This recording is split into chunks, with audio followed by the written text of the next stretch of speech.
반갑습니다. 제주도에서 거주하고 있는 평범한 30대 후반의 남자입니다.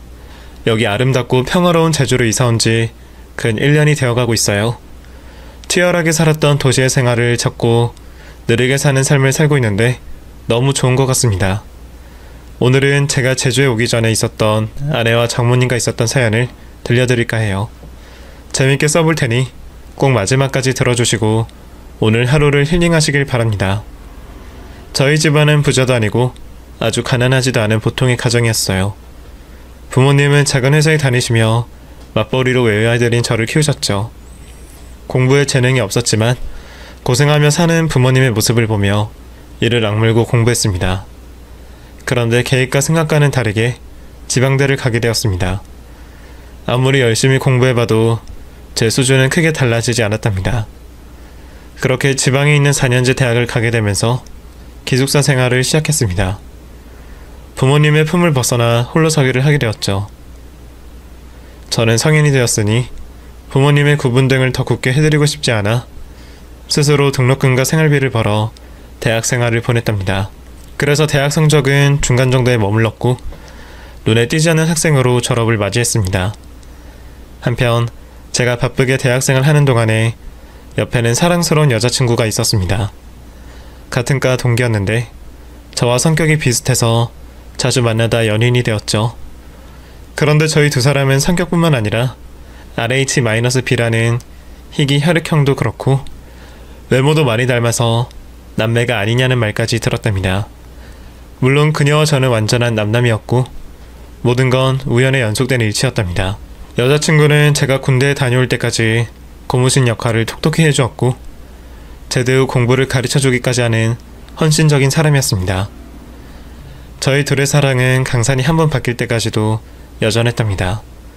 물론 다투기도 하고 서운해서 대화를 단절한 날도 덜어 있었지만 사랑 싸움은 칼로 물베기와 같았죠. 저는 회사 생활을 수년 동안 해서 30대 중반에 중소기업의 과장까지 올랐고 여자친구는 장모님 밑에서 사업을 하며 커리어를 쌓았습니다. 이젠 결혼해도 여자친구를 고생시키지 않을 것 같아서 길고 긴 연애의 종지부를 찍기로 했답니다. 그녀 역시 오랫동안 저와 결혼을 하고 싶었다 해서 결혼을 결심했죠.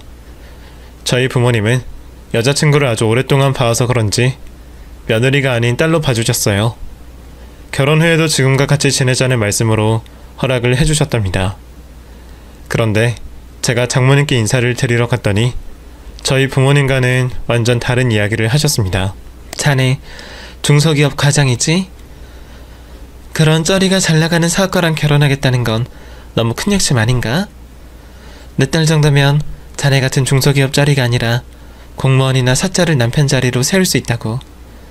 너무 손해보는 것 같아 결혼 허락하고 싶은 마음이 생기지 않는데. 어머니, 제가 선영이에 비하면 초라하고 볼품없는 놈인 걸 잘 압니다. 하지만 십수년간 선영이만을 사랑해왔고 죽는 그날까지 선영이만을 사랑할 남자는 이 세상에 저 하나뿐입니다. 어머님도 아시잖아요. 사랑이 밥 먹여주나? 결혼은 자고로 집안이 비슷해야 잘 사는 거라고. 나는 50억 건물주인데 자네 부모님은 어떤가? 장모님은 항상 저를 마음에 들어 하시지 않아 크게 놀랄 일은 아니었습니다. 연애 초반에는 기분이 나쁘고 짜증이 나긴 했지만 마음에 굳은 살이 제대로 박혀있어 아무렇지 않았네요. 저는 계속해서 장모님을 설득하려는 말을 주구장창 열거했고 여자친구도 제가 없는 인생은 상상도 하기 싫다면서 무조건 결혼하겠다고 강한 의지를 보였답니다. 그래서 장모님은 한두 달 정도 반대를 쭉 하시다가 결국 저를 사이로 받아들이기로 하셨습니다. 상견례 자리에서 장모님의 잘난 척과 아나무인 태도 때문에 저희 부모님이 불편해하시긴 했지만 여자친구의 지덕체만 생각하고 잘 참아주셨죠. 그래서 저희는 연애한 지 16년 만에 100년 가약을 맺게 되었습니다. 신혼집은 제가 마련하려고 작은 빌라를 계약하려고 했는데 장모님의 당신의 딸을 그런 허름하고 좁은 곳에서 살게 둘 수 없다면서 고급 아파트를 해주셨습니다. 이때도 아내와 아파트를 반내만에 하면서 많이 다퉜던 기억이 나네요. 여하튼 제가 져주기로 하고 장모님이 마련해준 신혼집으로 들어가 살게 되었습니다. 결혼 생활은 연애 때와 별반 다른 게 없었어요. 싸우고 사랑하고 헐뜯다가도 보듬어주는 날들의 연속이었어요. 그래도 저는 아내가 늘 사랑스럽고 그녀와 결혼한 게 인생의 천운이라고 여기며 감사한 마음으로 지냈습니다. 결혼 1년차에 가장 힘들었던 건 장모님의 갑질이었습니다. 당신이 사준 집이라며 시시때때로 찾아와서 저에게 잔소리를 넘은 막말을 자주 하셨답니다. 자네 이런 집에서 공짜로 살면 살림은 자네가 해야 하는 거 아닌가? 왜 내 딸이 지금 주방에서 설거지를 하고 있는 거지? 오늘 내가 규칙을 정해줄 테니까 시키는 대로 하게. 내 딸은 이 집에서 할 일은 자네가 차려주는 밥을 먹고 쉬는 거 외에는 아무것도 하지 말아야 돼. 공짜로 못 만들어 와서 사는 자네가 살림을 도맡아서 하란 말이야. 알았나? 장모님, 저 혼자 살림을 하라고요? 제가 집에서 노는 것도 아니고 회사에서 늦게까지 일하고 오는데 어떻게 혼자 다 합니까? 선영이랑 반반 나눠서 살림할 테니 그냥 저희가 하는 대로 내버려 두시면 안 될까요? 아우, 더럽게 말귀 못 알아듣네. 박서방, 지나가는 사람 아무나 붙잡고 물어봐봐. 오주먹 건물주 딸을 별 볼 일 없는 집안의 자네 중 누가 손해보는 결혼을 했고 누가 집안일을 해야 하는지 말이야. 집불도 없으면 그냥 닥치고 시키는 대로 하라고. 장모님은 날이 갈수록 막말의 수위가 높아졌습니다. 내성이 있긴 했지만 부모님을 비하하는 말을 들으면 화를 참을 수 없었어요.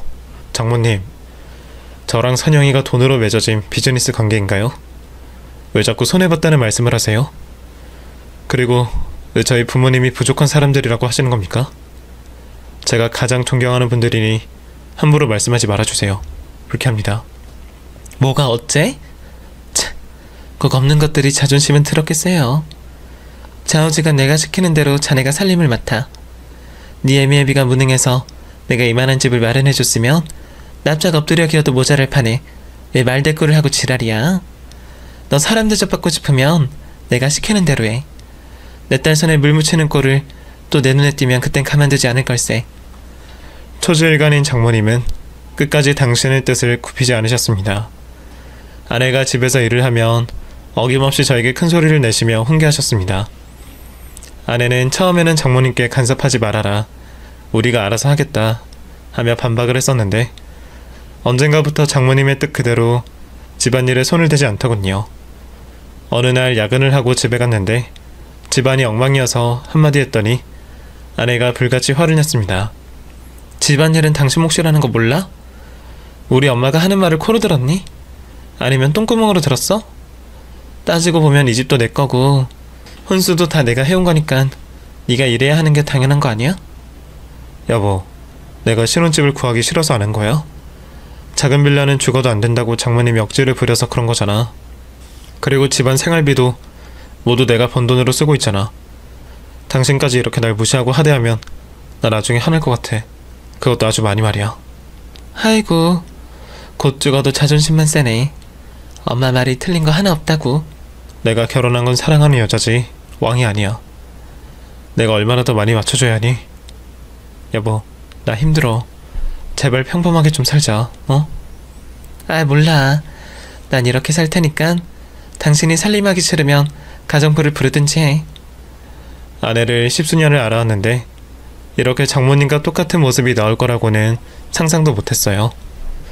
이전처럼 제 편이 되어주고 이해해주는 모습은 온데간데 없었고 이기적인 모습 하나만 보였답니다. 그래서 아내와의 사이에 약간의 금이 생겨 대화를 몇 주 동안 거의 하지 않았어요. 가사 일은 어쩔 수 없이 제가 다 했고 아침 저녁을 매일 차려서 아내의 배를 채워주었죠. 아무리 아내가 미운 말을 해도 사랑하는 마음이 컸으니 제가 한 발 물러나 그런 행동을 보여주었답니다. 하지만 아내는 그런 고마움을 하나도 몰랐는지 저에게 벽을 하나 세워두더군요. 잠자리에 들려고 했더니 저와 같이 자고 싶지 않다며 거실 소파에서 자라고 베개를 던져주었습니다. 나가서 자. 당신 코골이 신경 쓰이니까 앞으로 계속 소파에서 자는 게 좋겠어. 여보, 16년 동안 사귀면서 아무런 말도 없다가 이제야 코골이가 신경 쓰인다니? 그리고 내가 코를 언제 골았다고 그래? 요즘 피곤해서 몇 번 골았다고 이러는 거야? 부부가 그 정도도 이해 못해줘? 난 이해하기 싫어. 내가 편하게 자는 게 최우선이니까 시키는 대로 해. 그렇게 결혼 초반부터 아내와 각방까지 쓰게 되었습니다. 제가 무얼 잘못했는지 모른 채 아내의 짜증과 응석을 받아주면서 말이죠. 장모님은 여전히 하루 내지 이틀꼴로 신혼집에 찾아와서 제가 얼마나 부족하고 무능한 인간인지 실컷 화를 내고 가셨답니다. 텔레비전에서 장기 연애를 하고 결혼한 지 한 달 만에 이혼한 커플을 본 적이 있었는데 그때는 이해하지 못했는데 직접 체감해보니 이유를 알겠더라고요. 저는 부모님을 무시하는 장모님과 아내와 인연을 그만하려고 마음먹었습니다. 이혼한 꼬리표가 달리는 게 100번 낫겠다는 판단을 내렸죠. 그래서 생각을 정리하고 어느 날 집에서 만난 아내에게 이혼 이야기를 꺼내려고 했습니다. 그런데 아내가 먼저 할 말이 있다고 하더군요. 여보, 나 병원에 다녀왔는데 사구체 질환이래. 소화도 안 되고 변비가 심해서 검사를 받아봤더니 신장이 약하다고 하더라. 노폐물을 걸러주지 못해서 병이 생겼대. 저는 이혼 이야기를 하려다가 쏙 들어가고 말았습니다. 아내의 몸에 적신호가 켜졌다는 말을 듣자 심장이 쿵 하고 내려앉았습니다. 뭐? 사구체 질환? 그거 심하면 투석받고 그런 거 아니야? 당신 몸 관리를 어떻게 했길래 그런 병에 걸려? 모르겠어. 별거 아닌 줄 알았는데 심각하다네. 당신 말대로 병원에서 신장 투석을 받아야 한다더라. 모레 하기로 했어. 여보, 당신이 같이 가주면 안 될까? 나 너무 무섭고 두려워. 이 여자야, 당연히 같이 가야지. 내가 당신 남편인데 설마 혼자 보내겠어? 그리고 당신 병이 낫도록 내가 옆에서 최선을 다할 거야. 나한테는 당신이 가장 귀하고 소중한 존재라고. 아내가 아프다는 말을 듣자 어찌나 가슴이 아프고 시리던지 아내 없이 사는 인생은 지옥 같을 것 같다는 생각이 들더군요. 그래서 이혼하겠다는 제 결정은 먼 바다에 집어 던져버렸습니다. 이튿날 아내와 병원에 찾아갔는데 신장투석은 생각보다 고통스러워 보였습니다. 아내는 온몸에 경련이 왔는지 이를 악물고 떨림을 견뎌냈고 가슴이 많이 아팠는지 한 손으로 압박하며 고통을 없애려고 노력했답니다. 또 치료가 끝났을 땐 어지럽고 메스꺼워서 말을 한마디도 하지 못하더군요. 아내가 그런 고통을 호소하는 걸 옆에서 보니 가슴이 미어지고 찢어지는 기분이었습니다. 모든 게 제 탓 같더라고요. 첫 치료부터 이렇게 힘들어하는데 앞으로는 얼마나 큰 고통을 인내해야 하는지 머릿속으로 대충 그려졌습니다. 의사 선생님은 신장투석이라는 게 원래 힘들고 고통스럽다고 전했고 적응이 되면 잘 견딜 거라고 말하더군요. 그렇게 아내와 병원에 정기적으로 방문해 하루 이틀 신장투석을 하고 회복을 하고 돌아왔습니다. 하지만 효과는 미미했고 자꾸만 상태가 나빠지기만 했습니다. 그러자 의사 선생님은 아무래도 지금의 아내 신장은 제 역할을 끝까지 못할 것 같으니 이식 수술을 받아야 한다고 말하더군요. 계속 투석을 해도 되지만 일상생활이 힘들어질 것 같다고 덧붙였죠. 이 소견을 장모님과 같이 듣게 되었는데 장모님은 바닥에 주저앉아 당신의 가슴을 주먹으로 치며 슬퍼하셨습니다. 아이고, 아무리 돈이 많으면 뭐래. 몸이 건강해야지. 저 가여운 걸 어쩌면 좋아. 장모님, 일어나세요. 우리가 주저앉으면 선영이가 더 힘들어져요. 이식만 하면 깨끗하게 나을 수 있다고 하잖아요.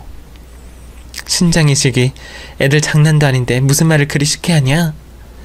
선영이한테 적합한 신장을 찾는 데만 해도 오랜 시간이 걸릴 거라고. 내 딸은 RH-B형이야. 의사 선생님이 말하길 같은 혈액이 아니면 수술이 힘들 거라고 했어. 희귀 혈액형은 아무 신장이나 가져다 이식할 수 없단 말이네. 딸과 같은 혈액은 친인척 중에 아무도 없어. 세상 떠난 내 남편만이 선영이와 같은 혈액이었다고. 장모님, 제가 있어요. 저 RH-B형이라고요. 선영이한테 얘기 못 들으셨어요? 저랑 선영이는 성격 혈액형 외모까지 닮은 천생연분이란 말입니다. 제가 검사를 받아볼 테니 희망을 가져봐요. 그러자 장모님은 믿을 수 없다는 표정으로 저를 올려다보셨습니다. 그리고 떨리는 입술로 말씀하셨습니다. 그게 정말인가? 자네가 진짜 선영이랑 같은 혈액이었어? 세상에, 난 전혀 몰랐어. 그럼 자네 내 딸에게 신장을 줄 생각이 있다는 거야? 그야 당연하죠. 장모님, 저 선영이 남편이에요. 100년 가약을 맺은 사람이 그깟 신장 하나 못 줄 이유가 어디 있겠습니까? 다 잘 될 테니까 그만 슬퍼하시고 기운 좀 내세요. 그러자 장모님이 벌떡 일어나 저를 끌어안으시며 어린아이처럼 엉엉 울었습니다. 아유, 박서방 고맙네. 막대 먹은 장모 만나서 마음고생 많았을 텐데 마음을 굳게 먹어줘서 너무 고마워. 박서방 미안하네. 내가 자네한테 했던 막말은 그만 잊어주시게나. 앞으로는 최고의 장모가 되어줄 거야. 네, 감사해요. 장모님, 아무 걱정하지 말아요. 제가 어떻게 해서든 선영이를 건강하게 만들 테니까 저만 믿어달라고요. 장모님은 쉽게 눈물을 그치지 못하고 오랜 시간을 제품에 안겨 계셨습니다. 사실 장모님한테 서운한 게 한두 가지가 아니었는데 이번 기회에 높은 점수를 따서 제대로 된 사이 대접을 받아보길 기대했습니다. 제 신장이 아내에게 적합한지 검사를 받고 기다리는 동안 아내는 투석을 받고 병원 침대에 누워 고통의 신음을 내고 있었답니다. 여보, 많이 힘들지? 조금만 참아. 곧 수술할 수 있을 거야. 고마워. 당신 신장이 맞지 않는다고 해도 당신이 나에게 어떤 사람인지 이번에 제대로 깨달았어. 여보, 날 사랑해줘서 고마워. 그래, 나도 당신을 세상 누구보다 사랑해. 아내의 손을 잡고 밤을 지새우며 결과를 기다리고 있는데 아침 시간에 의사 선생님과 간호사 선생님이 웃는 얼굴로 병실을 들어왔습니다. 저와 장모님은 기대에 찬 얼굴로 의사 선생님의 입만 바라보았습니다. 이윽고 저희가 바라던 대답이 나왔습니다. 축하드립니다. 남편분 신장이 김선영 씨에게 이식 가능합니다. 의사 선생님 말씀에 장모님이 바닥에 무릎을 꿇고 오열했습니다. 선생님 감사합니다. 정말 감사합니다. 박서방 고맙네. 내 딸을 살려줘서 진심으로 고마워. 아, 어머님, 이제 걱정 놓으세요. 이제 다 해결되었다고요. 수술하면 선영이는 다시 전처럼 건강하게 살 수 있을 겁니다. 제가 말씀드렸었죠. 선영이를 책임지고 낫게 해주겠다고요. 그래, 자네의 말대로 되어서 너무 기뻐. 박서방 자네랑 내 딸 선영이는 진짜 천생연분이자 운명의 상대가 분명하다고. 하늘과 땅이 맺어준 위대한 사랑이란 말이야. 이보게 박서방, 내가 괜히 할 말도 있고 줄 게 있으니 우리 잠깐 내 집에 가도록 하지. 전 어떤 말씀을 하실지 뭘 주실지 몰랐지만 나쁜 게 아닐 테니 구말 없이 장모님을 따라 처가에 들어갔습니다. 장모님의 태도는 세상 어디에도 없을 만큼 친절했습니다.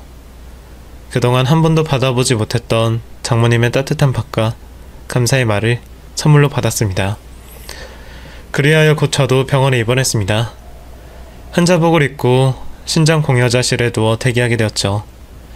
아내에게 건강한 신장을 주고 싶어서 틈틈이 운동도 하고 건강식으로만 식사를 했답니다. 또 20년 넘게 피워온 담배까지 끊었죠. 그렇게 병원에서 이틀을 보내고 수술 당일이 되었습니다. 저는 아주 당당할 줄 알았는데 막상 수술날이 되니 겁이 나더군요. 수술대에 오른 적이 없어서 그런지 긴장이 많이 되어 잠을 설쳤답니다. 이럴 때 아내의 손을 잡으면 나아질까 싶어 아내의 병실로 들어갔습니다. 여보 자? 나 긴장했나봐. 많이 떨리네. 아니, 그냥 누워있었어. 긴장할 만하지. 수술실에 들어갈 필요 없는 사람이 나 때문에 들어가는데 괜찮을 리가 있겠어?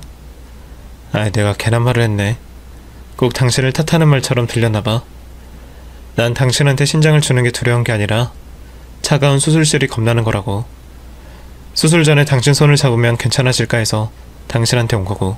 그래, 이리 와. 내 옆에 누워. 잠깐이라도 내 손을 잡고 있으라고. 이제 2시간 남았네. 당신이 날 새로 태어나게 해주는 날이. 그러네. 그럼 당신 생일을 오늘로 다시 정해야겠다. 우리 오늘 수술 끝나고 나오면 생일 파티 하자. 생일 파티? 와, 그거 좋은 생각이다. 아주 재밌을 것 같다고. 여보, 우리가 진짜 운명의 짝이 맞나봐. 이젠 당신의 일부가 내 몸속으로 들어오니까 진짜 하나가 되는 거잖아. 듣고 보니 그러네. 여보, 우리 수술 끝나면 잘 살자. 전처럼 싸우지 말고 서로를 이해하고 배려하면서 말이야. 인생은 짧은데 미워하면서 시간을 보내면 너무 아깝지 않겠어? 맞아, 내가 잘할게. 이전의 내 모습은 모두 잊어줘. 새 사람이 되어 당신에게 부끄럽지 않은 아내가 될 거야.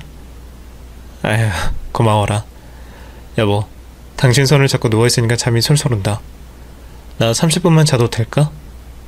그럼 한숨 자. 의사 선생님이 오면 깨워줄게.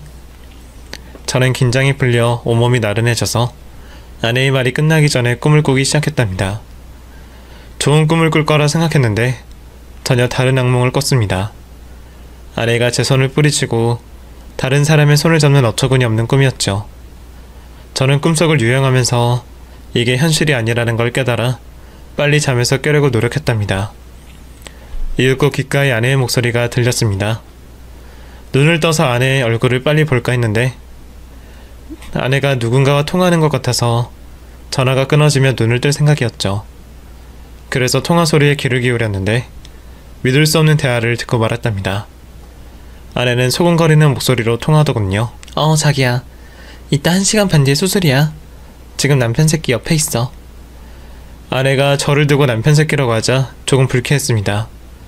그리고 병실안이 조용해서인지 아내의 핸드폰 볼륨이 커서인지 전화 상대의 목소리도 알아들을 수 있었습니다. 선영아, 너 네 남편한테 신장이식 받는다고 마음이 들어선 거 아니야? 날 이대로 버리는 거 아니냐고. 자기는 무슨 그런 말도 안 되는 소리를 해? 신장 이식 받으면 내 옆에 있는 등신놈은 바로 버릴 거야. 내가 이런 놈하고 왜 계속 살겠어? 자기 아니어도 난 벌써 이혼할 마음이었다고. 게다가 이혼 서류도 다 준비해뒀다고. 그렇다면야 마음이 놓이네.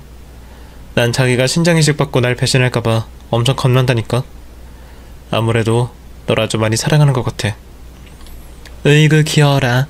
내가 그렇게 좋아? 나도 자기가 이 세상에서 최고로 좋다고.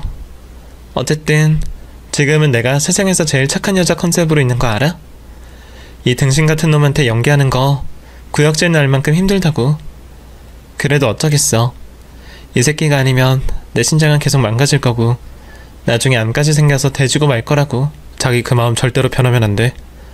내가 자기를 기다리고 있다는 걸 잊으면 안 된단 말이야. 나 자기를 진짜로 사랑해. 왜 그걸 이제야 깨달았는지 모르겠지만 당신을 놓치고 싶지 않아. 그 새끼랑 나란히 누워있는 모습을 상상하면 돌아버릴 것만 같단 말이야. 으이구, 자기 질투하는구나. 어쩜 질투하는 것도 이렇게 귀엽니? 걱정하지 마. 신장 받고 나면 바로 이혼 서류 다 밀고 찢어버릴 거야. 만약 안 하고 버팅기면 엄마한테 말해서 위자료 몇 푼 지어주고 내쫓을 거라고. 아휴, 자기가 그렇게 확신해주니 이제 안심이 되네. 그럼 오늘 수술 잘 받고 조만간 만나자. 사랑해. 지훈아, 나도 사랑해. 오늘 수술 받고 쾌차하면 바로 자기한테 달려갈게. 물론 옆에 있는 당신은 이혼해서 내쫓아버린 다음에 말이야. 아내는 제가 자고 있는지 힐끔거리며 통화를 마쳤습니다. 저는 아내가 바람을 피우고 있는 걸 알게 되었는데 그 상대가 지훈이라는 제 절친이라는 사실도 바로 알게 되었네요.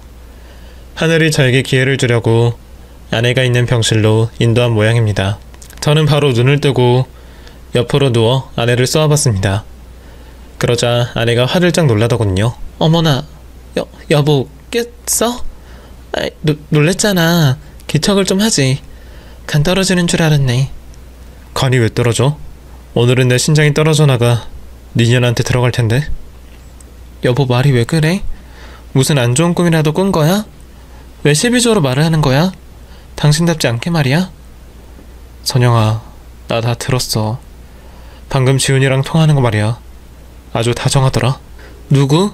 지훈이? 아, 당신 절친 말하는 거야? 난 누구와도 통화 안 했는데? 당신 아무래도 꿈을 꾸고 헷갈린 것 같아. 당연히 아내는 오리발을 내밀며 시인하지 않더군요. 그래서 전 바로 침대에서 일어나 아내의 핸드폰을 가로채 통화 목록을 살폈습니다. 여기 통화 기록 시간이 3분 20초인데 지훈이랑 말이야. 선영아, 너 큰 실수했다. 오늘만 조용히 넘겼으면 내가 등신같이 너한테 신장을 떼어주고 이혼당했을 텐데 다 부질없게 되었잖아. 이 멍청하고 모자란 년아. 저는 핸드폰을 바닥에 던져 깨부쉈고 입고 있던 한자복을 찢어버렸습니다. 그랬더니 아내가 벌떡 일어나 사과가 아닌 변명을 시작하더군요. 여보, 진정해봐. 알았어. 내가 사실대로 말할게. 당신이랑 나랑 사이가 안 좋았을 때 당신 친구 지은이한테 위로랑 상담 좀 받으려고 찾아갔어. 그런데 우리도 모르게 눈을 맞게 된 거야. 여보, 이건 실수야. 절대 바람이 아니라고.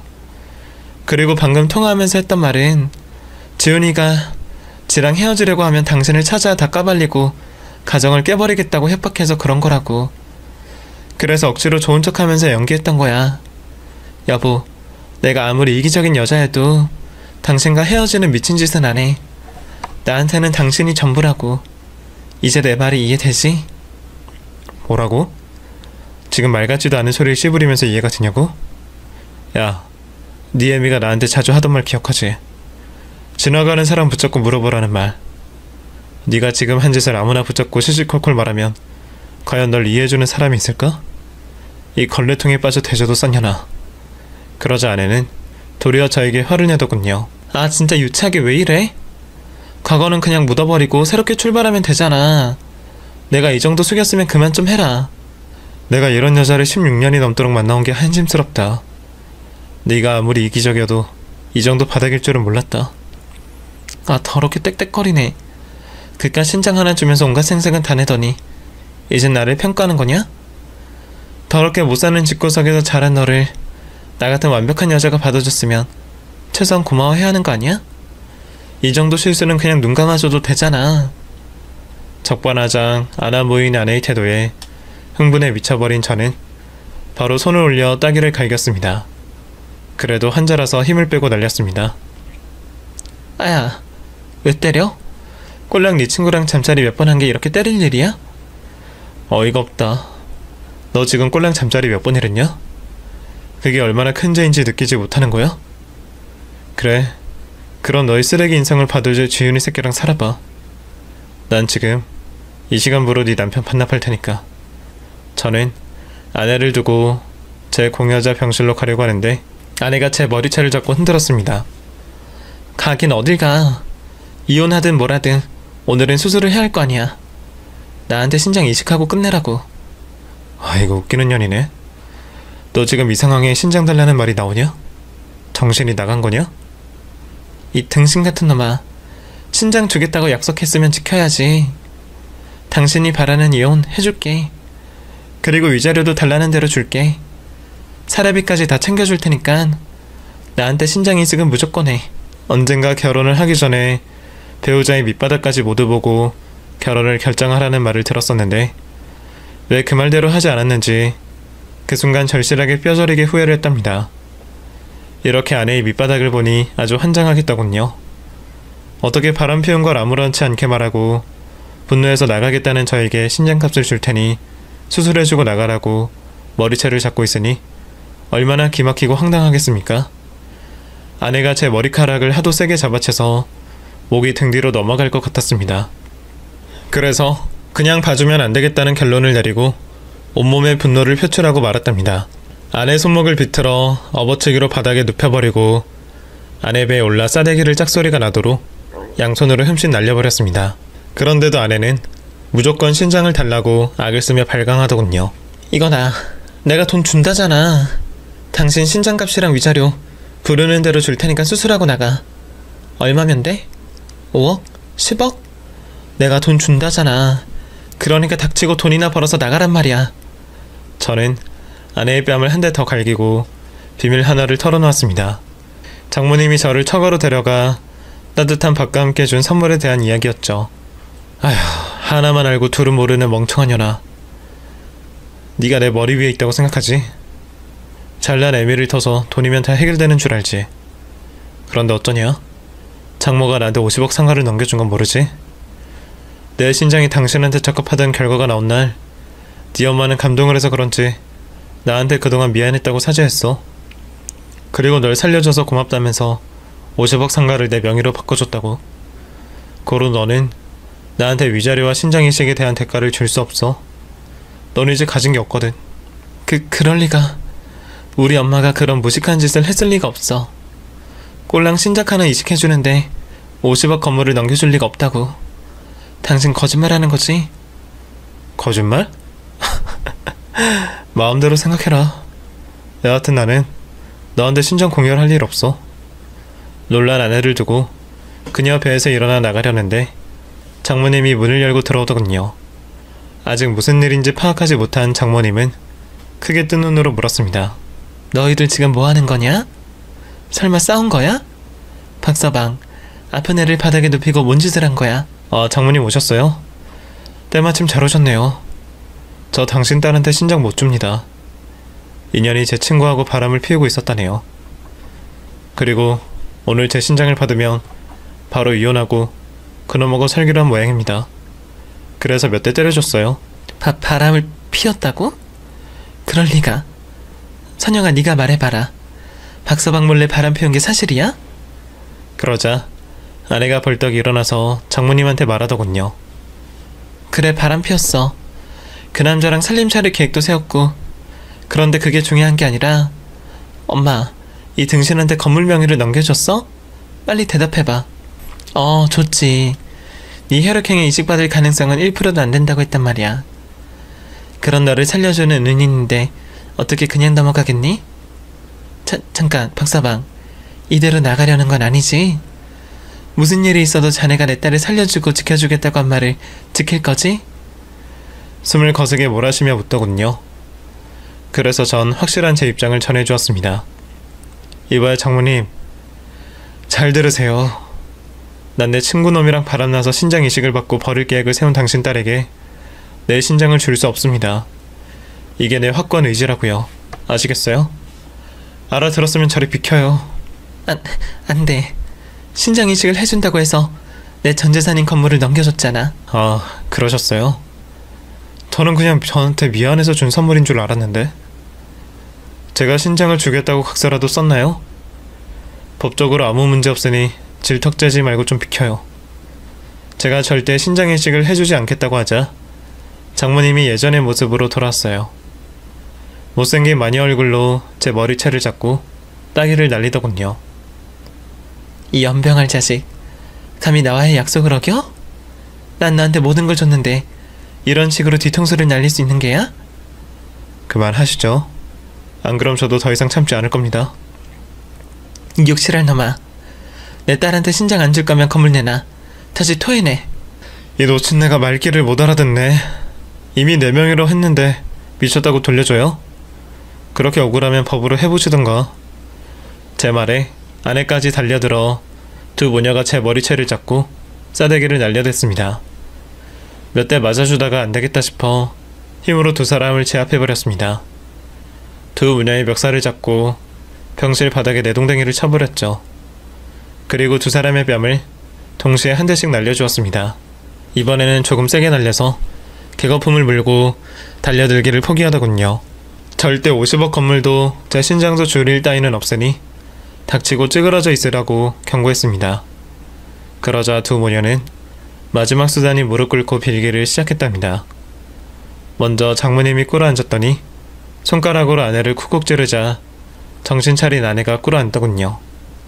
그리고 동시에 두 손을 싹싹 빌었답니다. 박서방, 내가 이렇게 빌겠네. 이 철딱선이 없는 딸내미가 큰 실수, 아니 큰 죄를 저질렀네.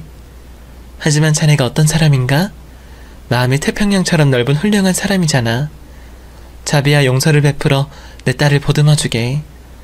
내가 50억 건물을 돌려달라고 안 할 테니 내 딸을 살려주고 계속 결혼 생활을 유지해주게. 여보, 내가 잘못했어. 당신의 절친과 바람을 피운 건 미친 짓이었어. 그런데 돌이켜 생각해보니 지훈이 그 새끼가 작정하고 날 꼬신 거야. 이제 와서 변명으로 들릴 건 아는데 당신과 나 그때 사이가 좋지 않았잖아. 그래서 일탈이라는 생각으로 바람을 피운 거라고. 모두 잘못했어. 그리고 지훈이 그 자식을 다시 만나는 일은 없을 거야. 난 당신 아니면 안 돼. 진심으로 사랑하는 사람은 당신이 유일하단 말이야. 날 살려주고 이혼도 하지 말자. 내가 앞으로 살면서 더 잘할게. 두 모녀가 비굴하게 용서를 빌었지만 진심으로 와닿지도 않았고 받아줄 마음도 없었습니다. 그래서 낄낄 비웃어주며 등을 돌리고 병실 문을 향해 걸어갔습니다. 그러자 두 모녀가 제 양발목을 잡고 사정하더군요. 이혼을 하더라도 신장 이식은 꼭 해달라고 애원하면서 말이죠. 그래서 제가 진짜 마지막 말을 해줬습니다. 이 어리석은 모녀야. 니들은 날 하찮게 여기고 하인처럼 됐지. 그리고 하면 안 될 짓을 벌이고 말았어. 난 산영이 네가 내 친구와 통하는 걸 들었을 때 이미 두 사람에게 생지옥에서 살아가게 해주겠다고 다짐했어. 그 어떤 용서를 빌어도 먹히지 않는다고. 그러니까 이거 놓치 그래? 아, 내가 곧 이혼 소송할 거니까 선영이 너도 변호사를 알아보는 게 좋을 거야. 난 마지막 남은 장모님 집까지 빼앗아 올 수 있거든. 그러자 두 모녀는 저의 차가운 눈빛을 보며 제 발목을 놓더군요. 넋이 빠진 사람처럼 멍하니 허공을 보고 있었답니다. 그래서 전 제 병실로 가서 찢어진 환자복을 벗어버리고 옷을 갈아입었습니다. 그리고 병실에서 나오자 의사 선생님과 마주쳤습니다. 신장 이식을 불가피하게 못하게 됐다는 소식을 전했더니 황당한 표정을 짓더군요. 자초지종 설명하기 귀찮아서 그냥 등을 돌려버리고 나와버렸답니다. 신혼집은 저희 집이 아니었으니 본가로 떠났습니다. 부모님께 그동안 있었던 일들을 말씀드리고 50억 건물주가 되었다는 소식을 전했죠. 그러자 부모님은 사람은 살려야 하는 게 아니냐며 신장이식을 해주는 게 어떠냐고 하셨답니다. 워낙 선하고 남을 이해하고 용서가 쉬운 분들이셔서 그렇게 말씀하신 거죠. 하지만 저는 부모님과 달라서 절대 아내에게 신장을 주지 않겠다고 대답했습니다. 몇 주 뒤 변호사와 함께 법정으로 가서 이혼 재판을 받게 되었습니다. 장모님과 아내가 50억 건물을 돌려받길 바란다고 했지만 그런 건 이혼 재판이 아니라 민사소송을 해야 한다고 하더군요. 그리고 아내가 바람피운 증거를 찾아낸 제가 증거로 제출했고 그동안 장모가 절 하인처럼 부렸던 문자메시지와 녹음된 통화 내용을 제출했습니다.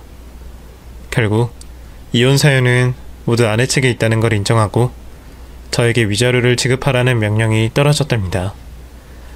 그래서 전 엄청난 부자가 되었고 아내와 장모님은 돈에 쩔쩔매는 가난뱅이가 되었습니다. 저에게 건물을 돌려받거나 일부라도 받으려고 소송을 진행했지만 아무것도 돌려받지 못했습니다. 한편 신장이식을 받지 못한 아내는 이식할 사람을 찾지 못했습니다. 그도 그럴 것이 희귀혈액형인 사람이 흔하지 않은데 어떻게 기증자를 찾을 수 있겠어요?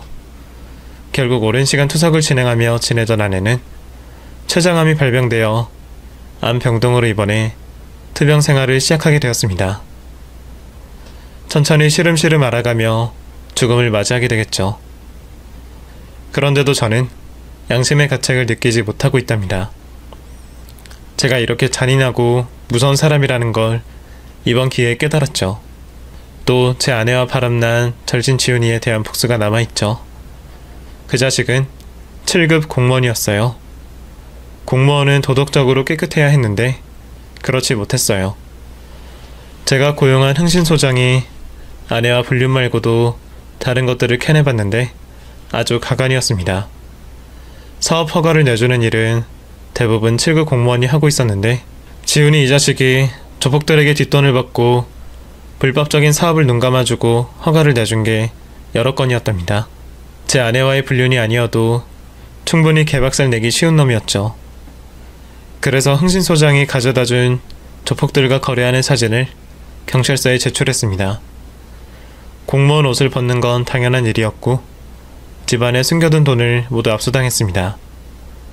또 뇌물수수 및 허위 공문서 행사죄 등의 제목으로 감옥에 가게 되었습니다.